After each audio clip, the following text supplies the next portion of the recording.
오늘이 어떤 날인지 혹시 아세요? 오늘은 3.1절입니다. 네, 3.1절 100주년이 되는 날이 바로 오늘입니다. 그래서 제가 영상 하나를 좀 준비했는데요, 같이 보도록 하겠습니다.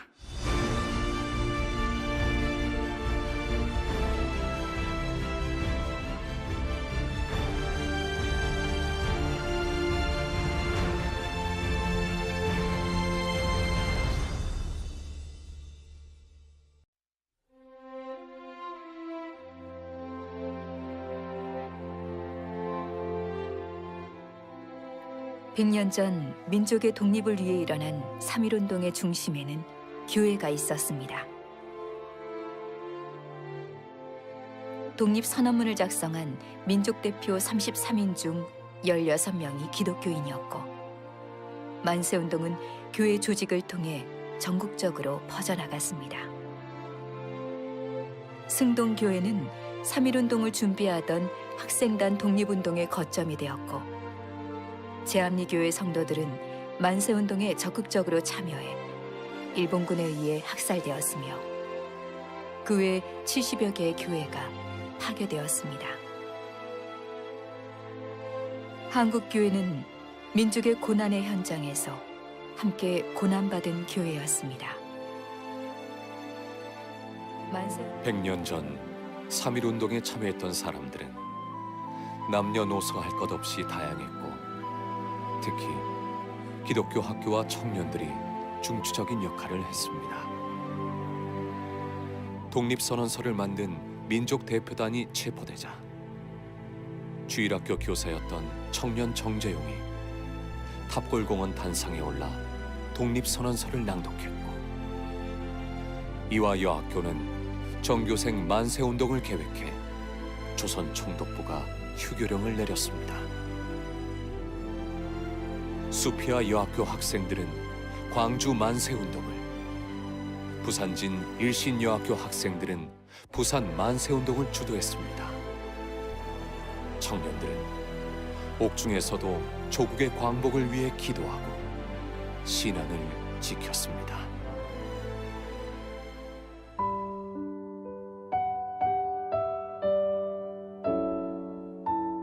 오 하나님이시여, 이제 시간이 임박하였습니다. 나라를 위해 바칠 목숨이 오직 하나밖에 없다는 것이 나의 유일한 슬픔입니다. 이 땅에 자유와 독립을 주소서. 이로 말미암아 이 민족의 행복한 땅이 되게 하소서. 주여, 같이 하시고 이 소녀에게 용기와 힘을 주옵소서.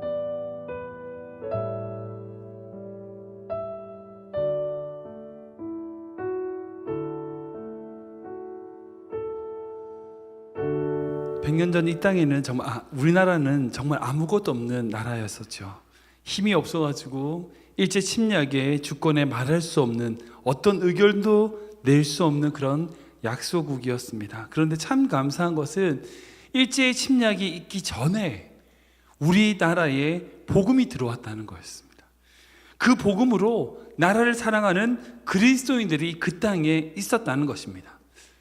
사실 그때 그리스도인들은요, 전체 인구의 2%밖에 되지 않았습니다. 그럼에도 불구하고 많은 그리스도인들이 참여하여 독립에, 3.1운동, 만세운동에 여러 가지 방법으로 우리나라의 독립을 위해서 싸웠던 것을 볼 수 있습니다. 특별히 이 3.1절의 의미가 있는 것이, 이 만세운동을 통하여 온 세계에 우리 대한민국이, 우리나라가 자주민족임을 천명할 수 있었고, 이 만세운동을 바탕으로 이후에 1919년 같은 해죠, 4월 11일 약 한 달 뒤에 대한민국의 영토가 아닌 중국 상하이에 대한민국 임시정부를 수립할 수 있게 되었습니다. 그리고 이 임시정부의 계통을 이어받아 지금 우리나라가 건국되었다고 이야기하고 있습니다. 이후에 한국교회가 여러 가지 신사참배라든지 일제 통치에 동조하는 등 여러 가지로 안타까운 부분들도 참 많지만요, 그러나 중요한 것은 그겁니다. 상황에 따라 실수했고 여러 가지 부족한 점도 많았지만 결국 대한민국의 독립과 자주를 증명한 것이 바로 한국교회였다는 거예요. 3.1절이어서 정말 100주년이 되는 3.1절이어서 우리나라가 정말 잘 되었으면 좋겠습니다. 정말 그 우리나라를 위하여 한국교회가, 아니 그리스도인들이 기도하는 교회가 되었으면 좋겠습니다. 비록 우리는 몸이 떨어져서 이렇게 살고 있지만요, 정말 그리스도인으로서 나라를 사랑하는 마음과 민족을 걱정하는 마음으로 우리가 우리 민족을 위해서 기도하는 그런 교회가 되었으면 좋겠습니다. 오늘 본 말씀은요, 여호와 로이라는 제목으로 같이 말씀을 나누기를 원하는데요, 우리는 계속해서 성경에서 흐르고 있는 하나님의 귀한 이름과 성품에 대해서 말씀을 나누고 있습니다. 우리가 하나님의 이름을 아는 것은 너무나 중요합니다. 그분의 성품을 아는 것은 너무나 중요합니다. 왜냐하면 우리가 이 세상을 살아갈 힘이 우리에게 있지 않기 때문입니다. 누구에게 있어요? 하나님에게 있어요. 그분에게 있는 겁니다. 그러니까 하나님에게 그 능력이 있기 때문에 그분이 누구신지를 정확하게 알아야 됩니다. 지금까지 우리가 여러 가지 나눴지만 여호와 이레, 그 다음에 여호와 라파, 치료하시는 하나님, 우리의 마음과 생각을 치유하시는 그런 하나님, 여호와 니시, 승리를 주시는 하나님, 여호와는 나의 기뻐할 이 뜻인데 승리를 우리에게 주신다 하는 거죠. 여호와 샬롬, 우리 지난 시간에 나눴던 것처럼 여호와 샬롬, 편안이 아니라 평강을 주시는 하나님, 우리가 가만히 있을 때가 아니라 적극적으로 주님의 이름을 높이며 나아갈 때에 주시는 평강, 그 평강을 주시는 하나님, 그리고 여호와 삼마, 그곳에 계신 하나님, 우리와 동일하게 함께 하시는 하나님, 여호와 마케, 때로는 우리를 심판하시고 때로는 우리를 채찍질하시고 징계하시는 하나님, 그 외에도 여러 가지가 있습니다. 여호와 카도시, 거룩하신 하나님, 여호와 샤마오트, 만군의 하나님, 모든 군대의 하나님, 이런 여러 가지 이름들이 있지만 오늘은 특별히 여호와 로이, 우리 로이가 되어 있는데요 로이, 우리의 목자 되시는 우리 하나님에 대해서 같이 나누기를 원합니다. 이 여호와 로이라는 뜻이 바로 우리의 목자 되시는 하나님이라는 뜻인데요, 여기 참 중요한 놀라운 것이 있어요. 그게 뭐냐? 신약에 보면, 요한복음에 보면 예수님이 스스로 내가 무엇이다라고 말하는 명제가 있어요. 에고 에이미 명제라고 하는데요, 나는 무엇이다라고 예수님이 7가지를 말씀하셨어요. 그게 뭐가 있냐면 6장에는 나는 생명의 떡이다, 그죠? 8장에는 나는 세상의 빛이다, 10장에는 나는 양의 문이다, 그리고 똑같은 10장에 나는 선한 목자다, 그리고 11장에 나는 부활이요 생명이다, 그리고 14장에 나는 길과 진리 생명이다, 그리고 마지막으로 15장에 나는 참 포도나무다 라고 예수님이 자기 스스로를 말씀하신 명제가 있어요. 근데 생각해 보세요. 하나님의 이름의 7가지 명제 중에 한 개와 예수님이 자기가 무엇이라고 얘기하는 이 이름과 공통되는 한 가지가 있어요. 그게 뭐냐면 우리의 목자가 되신다는 거예요. 네, 맞습니다. 여호와 로이, 우리의 목자 되시는 하나님. 그런데 예수님께서는 자기 스스로를 뭐라고 말씀하시냐면 나는 선한 목자라는 거죠. 사랑하는 성도 여러분, 하나님이 우리에게 목자 되신다는 것은 너무나 귀하고 아름다운 말씀입니다. 너무나 귀한 말씀이에요. 그런데 왜 예수님께서 이렇게 나는 선한 목자라고 말씀하셨는가? 오병이어 기적 앞에 예수님이 하신 반응을 보면 우리가 이해가 됩니다. 우리 마태복음인데요, 같이 읽어보겠습니다. 시작. 우리를 보시고 불쌍히 여기시니 우리는 그들이 목자 없는 양과 같이 고생하며 기진하니라. 아멘, 아멘.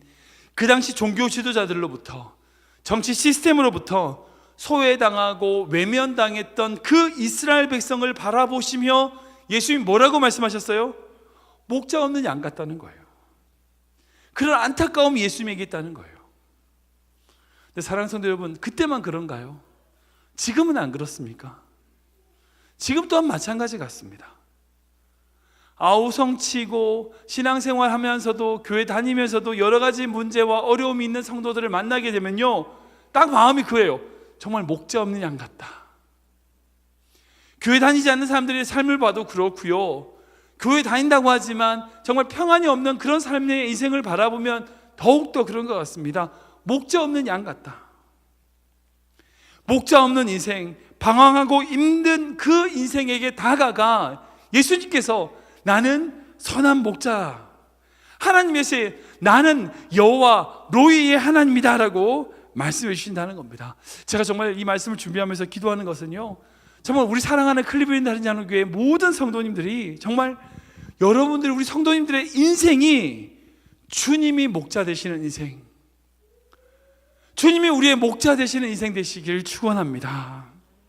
그리고 여러분들이 정말 주님이 목자가 되셔서 어떤 문제, 어떤 상황에 있다 할지라도 주님의 인도하심을 받는 그런 인생 되시길 주님의 이름으로 축원합니다. 사랑하는 성도 여러분, 사람이 우리의 목자 될 수 없어요. 절대 안 됩니다. 아니, 우리 가지고 있는 물질, 우리 가지고 있는 어떤 것, 그런 것들이 우리 인생을 인도해 주지 않아요. 우리의 목자는 오직 주님밖에 없음을 믿으시기 바랍니다. 우리 주님이 우리의 목자가 되신다는 거예요. 오늘 좀 구체적으로, 그럼 우리가 하나님이 우리의 목자 되신다는 의미가 어떤 것인지 한 3가지 정도로 함께 묵상하기를 원합니다. 첫 번째는요, 하나님이 우리의 목자 되신다는 것은 우리를 인도하시고 공급하시고 지키신다는 거예요. 우리가 같이 읽어볼까요? 시작. 한 번 더 읽겠습니다. 시작. 아멘. 우리 에스겔서 말씀인데요, 같이 읽어보겠습니다. 시작. 동포를 먹이고 그 우리를 이스라엘 높은 산에 두리니 그것들이 그곳에 있는 좋은 우비에 누워 있으며 이스라엘 산에서 살찐 꼴을 먹으리라. 아멘. 아멘. 에스겔서의 말씀에도 동일하게 내가 천한 친히 목자가 되시겠다라고 하는 말씀이 기록되어 있습니다. 양의 특징이 있어요. 양이라고 하는 존재 가지고 있는 특징이 있는데 총 3가지로 정리할 수 있습니다. 첫 번째는 뭐냐? 방향 감각이 없어요. 방향 감각이 없는 거예요. 그래서 인도해 주는 사람이 없으면 길을 잃어버리는 것이 바로 양이란 겁니다. 그래서 목자가 개라든지 다른 도움을 주는 동물들을 항상 데리고 다니죠. 그래서 양을 몰 때 앞에서 가고 뒤에서 끌고 그렇게 해가지고 인도해 줘야 되는 게 양이라는 거예요. 방향 감각이 없어요. 어디로 갈지를 몰라요. 두 번째로요, 양은 스스로 먹이를 못 구해요. 먹이를 주는 사람이 없으면요, 굶어 죽어요. 특히 양의 어떤 습성 같은 게 있는데 그게 뭐냐면 자꾸 모이는 거예요. 약한 짐승이니까 자꾸 모여 있는 거예요. 그러다 보니까 한 곳에서만 풀을 뜯어 먹어요. 특히 여름철 같은 경우에는 너무 햇볕이 뜨거운데 한 곳에 뭉쳐 있다 보니까 가운데 있는 양들이 질식하는 그런 일들이 생긴다는 겁니다. 그래서 이제 개라든지 이런 것들을 보면 양들이 모여 있지 못하도록 계속 짖으면서 흩어놓죠. 그리고 새로운 초장으로 보내는 것을 보게 됩니다. 세 번째는요, 양은 자기를 스스로 지키지 못해요. 보호해주는 사람이 없으면 다른 짐승의 밥이 돼요. 아니, 양은 자기를 보호하는 보호수단이 전혀 없어요. 가진 게 없어요. 염소처럼 뿔이 있는 게 아니고요, 토끼처럼 청력이 있어가지고 빨리 도망가는 것도 아니고, 시력이 좋아가지고 멀리 있는 걸 보는 것도 아니고, 아니 고슴도치처럼 빼죽빼죽해서 공격하지 못하게 만드는, 하다못해 스컹크처럼 냄새를 내는 것도 아니고 아무것도 없어요. 그래서 자기를 공격하는 짐승이 공격하면 먹혀주는 거 외에 할 수 있는 게 아무것도 없어요. 보호수단이 없는 거예요. 그래서 양에게 필요한 것이 3가지입니다. 뭐가 필요하냐? 인도자가 필요해요. 공급자가 필요해요. 그리고 보호자가 필요하다는 거예요. 그러니까 하나님이 우리의 목자가 되신다라고 하는 명제는 무슨 의미냐? 우리의 인도자가 되신다는 거예요. 왜? 우리 양이니까. 우리는 어디를 갈지 모르니까. 그러니까 우리가 어디로 가야 될지 모르니까 하나님이 우리의 인도자가 되신다는 거예요. 또 하나님이 우리에게 공급자가 되신다는 거예요. 푸른 풀밭 쉴만한 물가로, 때로는 정말 뭉쳐있기를 원하는, 그게 안전한 것 같아서 뭉쳐있기를 원해도 개 같은 것들이 와가지고 짖어요. 그래서 쫓아내요. 그런데 그렇게 쫓겨다님으로 푸른 철밭에 쉴만한 물가로 가게 되더라는 거죠. 그리고 우리를 보호해 주시는 분이에요. 지키신다는 거예요. 외부 환경에서 지켜내신다는 거예요. 로마서 말씀을 보면요, 세상의 그 어떤 것도 하나님의 사랑에서 우리를 끊을 수 없다고 말씀합니다. 높음이나 기쁨이나 천사들이나 어떤 것들이라도 하나님의 사랑을 끊을 수 없대요. 하나님 우리를 철저히 지키신다는 겁니다. 여러분, 이 말씀에 확신을 가지셔야 돼요. 하나님은 우리를 뭐처럼 보호하시냐면 눈동자처럼 보호하신다는 거예요. 눈동자처럼. 그래서 우리가 했던 그 시편 23편은요, 이 목자의 마음을 정말 잘 볼 수 있는 시편이에요. 하나님의 마음이 잘 나타내는 시편이에요. 그래가지고 시편 전체를 보면요, 우리를 인도하시겠다고 이전에 말씀하세요. 푸른 풀밭가에 누이시며 쉴만한 물가로 인도하신다는 거죠. 우리에게 좋은 것을 공급하신대요. 내게 상을 차려주시고 기름으로 내 머리에 부으시고, 그리고 우리를 보호하신대요. 주의 지팡이와 막대기로 나를 안위하시나이다. 즉 하나님이 우리의 목자가 되신다는 것은요, 우리를 인도하시고 우리에게 필요한 것을 공급하시고 또 우리를 지키시고 보호하시겠다는 약속이라는 거죠. 약하고 부족한 우리가 어떻게 이 세상을 살아가요? 못 살아가죠. 어떻게 살아요? 그런데 하나님이 우리의 목자가 되신다고요. 믿으십니까? 이게 진짜 중요한 거예요.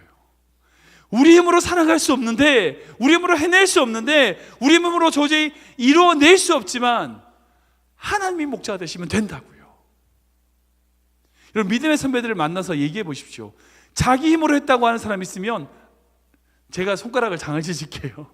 믿음의 선배들 중에 교만한 자들 말고, 믿음이 없는 자들 말고요, 믿음으로 하나님의 살아계심을 증거하고 하나님의 살아계심을 믿는 자들 중에서 자기 힘으로 이뤘다고 말하는 사람 있으면 저한테 데리고 와보세요. 아무도 없을 거예요. 자기는 연약하지만 주님이 하셨다는 거예요. 이게 믿음의 고백이에요. 왜? 주님이 우리의 목자 되시니까. 두 번째로요, 하나님이 우리의 목자 되신다는 것은 우리에게 절대적인 평안을 누릴 수 있다는 거예요. 한번 읽어볼까요? 시작. 우리가 절대적인 평안을 누릴 수 있습니다. 한번 더 읽겠습니다. 시작. 우리가 절대적인 평안을 누릴 수 있습니다. 에스겔서 우리 15절 말씀인데요, 같이 읽겠습니다. 시작. 당신이 내 양의 목자가 되어 그것들을 누워있게 할지라. 주 여호와의 말씀이니라. 아멘, 아멘. 시편 23편의 2절도 우리 방금 읽었던 15절과 동일합니다. 2절 말씀 읽겠습니다. 시작. 나를 푸른 풀밭에 누이시며 쉴만한 물가로 인도하시는도다. 아멘. 이 말씀 속에요, 절대적인 평안의 모습이, 그 정말 절대적인 평안이 어떤 것인지를 우리에게 보여줍니다. 이 말씀을 좀 이해하려면요, 목자의 글이기 때문에 목축업에 대해서 좀 이해가 있어야 됩니다. 이 말씀을 보면 정말 재미있게 표현되어 있는 부분들이 있습니다. 뭔지 아시겠습니까? 모르시겠죠?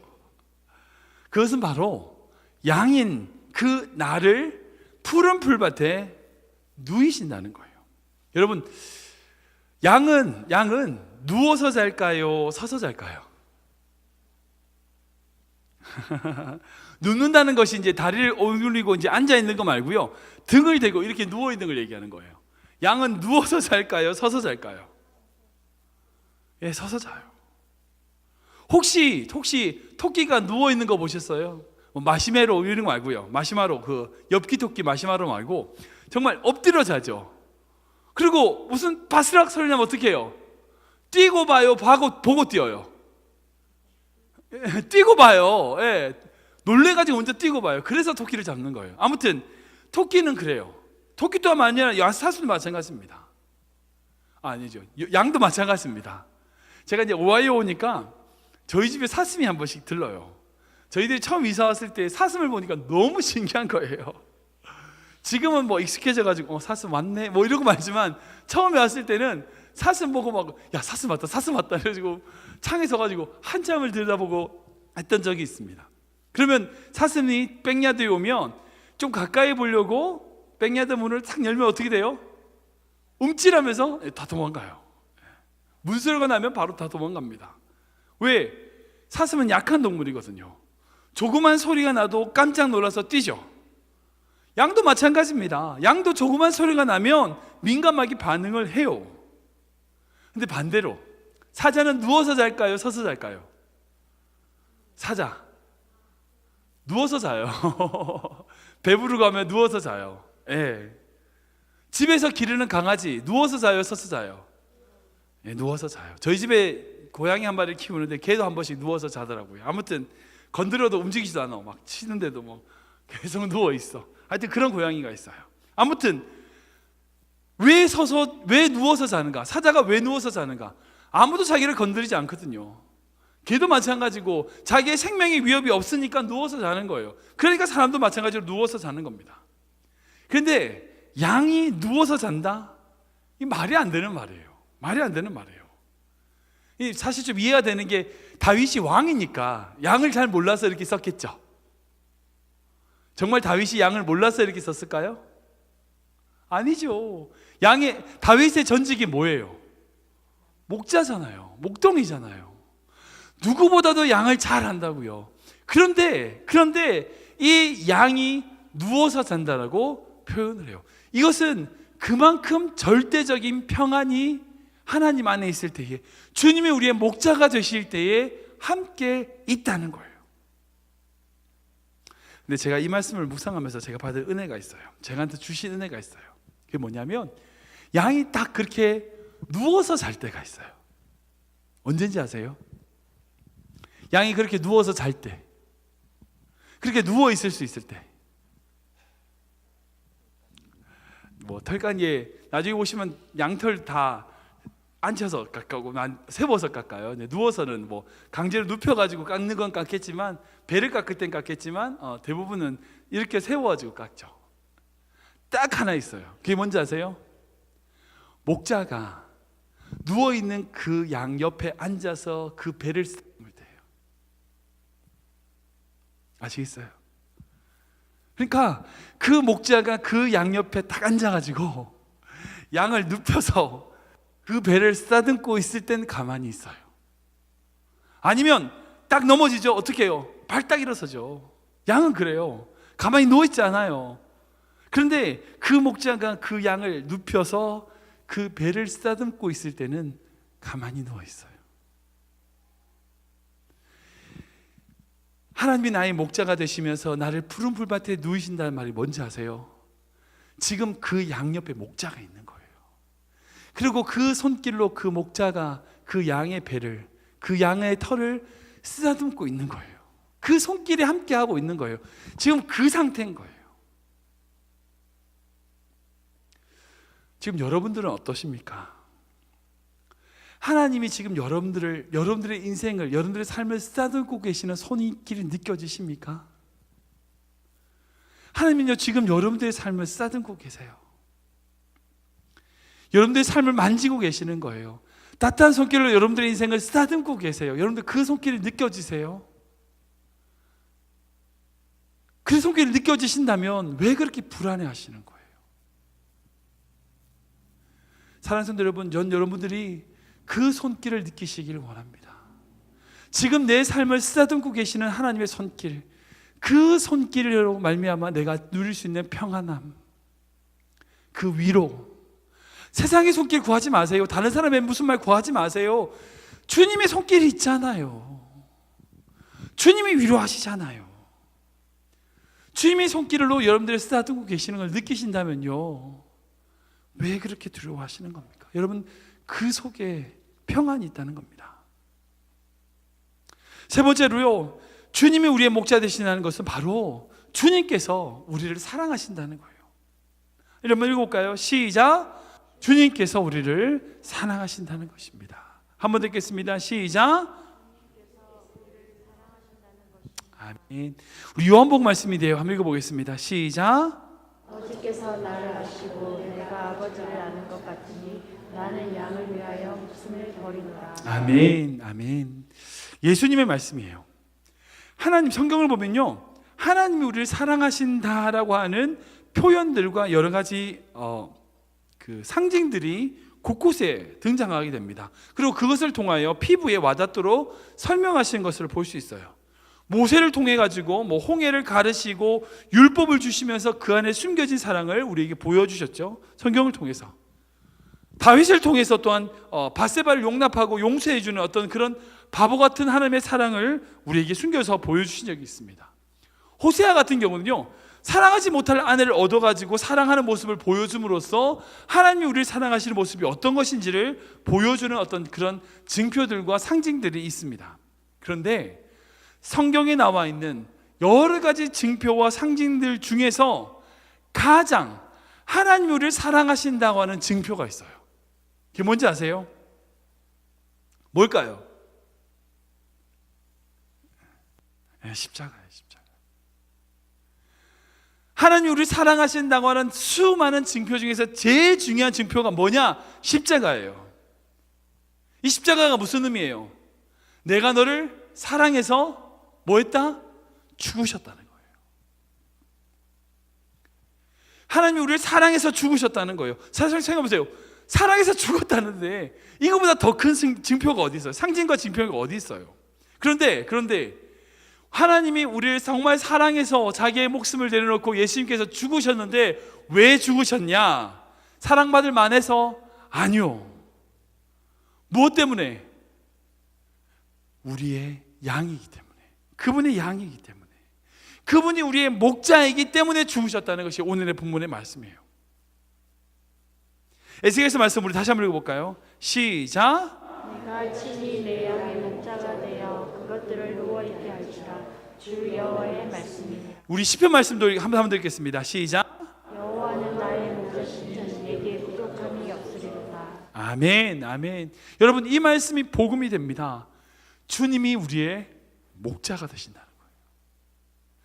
친히 목자가 되신다는 거예요. 우리가 무슨 자격이 있어서? 아니요, 자격이 없지만 우리에게 다가와 양 삼으시고 목자가 되어 주시겠다는 말씀. 여러분, 이거보다 더 중요한 인생의 중요한 고백이 없게 되는 것을 여러분 믿으시고, 사랑하는 성도 여러분, 예수님은요 결코 자신의 객기로 죽으신 분이 아니에요. 뭐 자유주의 신학자들이 말한 것처럼 어떤 정치적인 사건에 연루돼서 죽으신 게 아니에요. 예수님은 우리를 사랑하셔서 죽으셨어요. 왜? 우리의 목자이시기에 죽으셨다는 거예요. 그렇게 죽으심으로 말미암아 우리를 인도하시기 위해서 죽으셨다는 거예요. 우리에게 좋은 것을 주시기 위해 죽으셨다는 거예요. 그리고 우리를 죽음과 악에서 보호하기 위하여 우리의 친인 목자가 되셔서 우리를 위하여 죽으셨다는 거예요. 여러분, 이게 하나님이 우리의 목자 되신다는 건요, 우리를 너무나 사랑하신다는 거예요. 말씀을 좀 정리해 보겠습니다. 마지막으로 강원도 예수원에 있는 어떤 성도가 선한 목자 되신 주님의 마음을 나눈 에세이 읽어 드릴게요. 좀 긴 내용이지만 한번 들어보시기 바랍니다. 드디어 양털 깎기 작업이 시작되었다. 말로만 듣던 양을 직접 대하고 더욱 양털까지 깎게 되니 시편 23편을 즐겨 묵상하던 나는 기대를 말할 수 없이 컸다. 그러나 그 기대는 양털 깎기를 시작한 지 얼마 되지 못해 무너져 버리고 말았다. 양들이 느닷없이 뛰며 소동을 피우는가 하면 역겨운 냄새가 진동하는 트림을 하기도 했으며 시도 때도 없이 오줌과 똥을 싸기도 했다. 특히 엉덩이 부분을 손질할 땐 지저분함과 추한 냄새로 견디기가 어려웠다. 그뿐만이 아니었다. 양털에 배어있는 고약한 냄새와 더러운 기름기가 온통 그대로 내 옷에 스며드는 것이다. 얼마나 머리가 지끈거리던지 양털 깎는 일로는 절대 예수원에 다시 오지 않으리라 다짐할 정도였다. 그토록 고통스러웠던 일주일 동안의 양털 깎기가 끝나던 토요일 저녁, 내 마음속에 전혀 새로운 생각이 떠오르기 시작했다. 양털 깎는 일이 내게는 그토록 고통스러웠지만 그 목장의 목자들은 아무렇지도 않았어. 역겨운 냄새나 더러움을 조금도 문제 삼지 않았던 모습이었어. 정말 태연히 기쁘게 일하고들 있었어. 양을 스스럼 없이 쓰다듬어 주거나 좋은 말로 타이르기도 하며 내가 그토록 역겨워했던 부분을 다정하게 손질까지 해주지 않던가. 도대체 무슨 차이일까? 나와 그 목자들 사이에 다른 점이 있었다면 무엇이었을까? 아, 그래, 그거였구나. 목자들은 양들을 사랑하고 있었던 거야. 그래서 내게는 더럽고 역겨웠던 것들이 그들에게는 전혀 문제가 되지 않았던 거야. 이런 생각과 함께 내 마음속에는 알 수 없는 기쁨이 솟아오르기 시작했다. 그래, 나도 양들과 다를 바 없어. 아니, 내가 바로 양이야. 더럽고 역겨운 냄새가 풍기면서 얼마나 목자를 성가시게 했던가. 그렇지만 목자이신 주님께서는 나를 사랑하시기 때문에 나의 모든 더러움을 전혀 문제 삼지 않으시고 오히려 기꺼이 품어주시고 돌보아 주시고 지켜주시는 거야. 여기까지 생각이 미치자 예수님이 목자 되심의 의미가 얼마나 뜻깊어지는지, 여호와는 나의 목자시니 내가 부족함이 없다는 시편 23편이 얼마나 멋지게 여겨지는지 나는 다시 한번 나의 목자 되신 하나님 앞에 감사의 무릎을 꿇지 않을 수 없었다. 이렇게 쓴 에세이입니다. 여러분, 냄새 중에 가장 지독한 냄새가 뭔지 아세요? 냄새 중에 가장 지독한 냄새, 죄의 냄새. 죄로 말미암아 나타나는 인간의 고약한 냄새는요, 어떤 것과 비교할 수 없습니다. 우리가 죄 가운데 빠져 있을 때에 우리에게서 나는 악취는 겉으로 나진 않겠죠. 그러나 우리 내면 가운데 나타나는 그 악취는 이루 말할 수 없을 겁니다. 그런데 주님께서 십자가에서 악취 나는 그 우리를 위하여 죽으셨습니다. 그리고 선한 목자 되셔서 우리의 더러운 것을 깨끗하게 하신다고 말씀하시는 거예요. 우리 처음 불렀던 찬양처럼 보혈의 능력, 내가 주께로 가까우니 주의 십자가의 보혈로 나를 정케 하소서라고 고백하는 그 보혈의 능력이 우리를 깨끗하게 하는 거죠. 사랑하는 성도 여러분, 하나님의 사랑이 얼마나 큰지, 하나님의 사랑이 얼마나 큰지 아세요? 뭐 하늘보다 크고 바다보다 넓고 뭐 그렇게 말을 하죠. 근데 정말 우리가 피부로 느끼는 하나님의 사랑의 크기는 얼마인지 아세요? 내가 느끼는 죄의 크기만큼이에요. 내가 느끼는 나의 죄의 크기만큼이에요. 내가 얼마나 죄인인지 발견하면 할수록 하나님의 사랑의 신비는 더 커지는 거예요. 내가 얼마나 무지하고 연약한 자임을 발견하면 발견할수록 주님의 사랑은요, 우리가 상상할 수 없는 더 큰 사랑으로 다가오게 되는 거죠. 그게 바로 십자가의 은혜예요. 십자가의 사랑이에요. 이 시간 우리를 변화시키시고 우리를 새롭게 하시는 그 주님의 사랑, 그 주님의 은혜를 찬양하기 원합니다.